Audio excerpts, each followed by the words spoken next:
Guys, শুরুতে আমি এটা মেনশন করবই, একটা মানুষের কোন লেভেলের ডেডিকেশন থাকলে এমন অ্যাক্টিং করা যায়। আমাকে গলাও তুমি আগুনের আছে। শাকিব খানের অ্যাক্টিং দেখে আমি অবাক। দেখে মনে হচ্ছে সে সত্যি সত্যি একজন ড্রাগ এডিক্টেড। আর যাত নাই আমি ঢলো ঢলো। গলা রকগুলো পর্যন্ত ফুলায় ফেলছে, একদম আমার চোখ আটকে গেছে এই দৃশ্যে।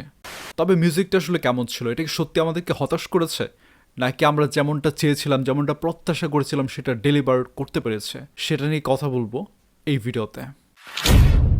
যাদের ডিজে গান ভালো লাগে, ডিজে গান ছাড়া আর কোনো কিছু ভালোই লাগে না, তারা তো এই গানটা দেখে পুরাই হতাশ। তবে যারা সিচুয়েশন বোঝে যে শাকিব খান এখন একটা খারাপ পরিস্থিতির মধ্যে আছে, জেলের মধ্যে আছে, খুবই স্যাড করুণ একটা অবস্থা, এখানে নিশ্চয়ই পার্টি সং হবে না। যে মানুষটা এসি ছাড়া থাকে না, 5 স্টার হোটেল ছাড়া খাবার খায় না, সেই মানুষটাকে দেওয়া হচ্ছে এমন টাইপের খাবার। সে নিশ্চয়ই সুখে আনন্দে ব্র্যান্ডের গান গাইতে বসবে না এখানে। তবে তার যে অবস্থা, যে সিচুয়েশন, যে স্যাড করুণ একটা অবস্থার মধ্যে আছে, সেই অবস্থা অনুসারে একটা পারফেক্ট সং সিলেকশন করা হয়েছে। প্রীতি জানের জান মুরুখ সে কালা। এই গানের অর্থ বেশ গভীর, অনেকের হয়তো এটা মাথার উপর দিয়ে চলে যাবে। শরীর কামনা ভরা পানি ভরা মেঘ। বলতেছে এই যে শরীরটা আছে, এটা কি কামনায় ভরা? অর্থাৎ এখানে কি বোঝাচ্ছে যে শরীরের মধ্যে কি একটা আকাঙ্ক্ষা আছে, একটা চাওয়া পাওয়ার ব্যাপার আছে, কারোর শরীরের প্রতি একটা টান আছে, কারোর প্রতি একটা ভালোবাসা। এই যে ফিলটা, অনুভূতিটা, এটা কি শরীর কামনায় ভরা।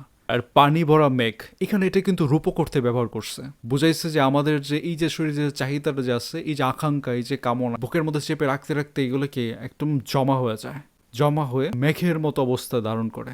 তখন এই আবেগটা কি বের হয়ে আসতে চায়, কোনোটা কামের মাধ্যমে বের হয়ে আসে, কোনোটা কষ্টের মাধ্যমে, চোখের পানির মাধ্যমে বের হয়ে আসে। আর ভালোবাসার যে আবেগটা, সেটা হচ্ছে প্রকাশের মাধ্যমে বের হয়ে আসে, এমনটা আসলে এখানে বোঝানো হচ্ছে। এরপর কি বলছে?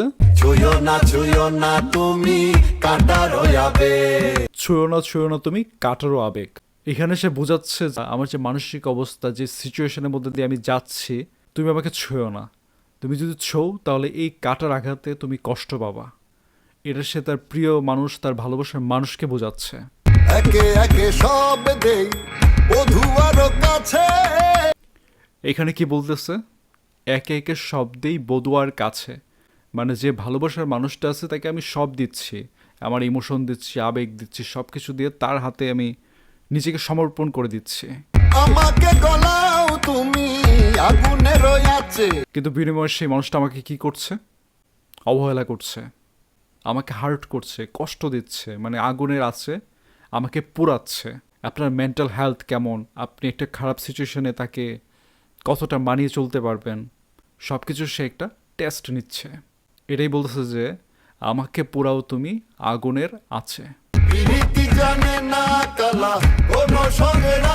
এই লাইনটার মধ্যে কি বলছে যে পীড়িতি জানে না কালা অনশনের রয়।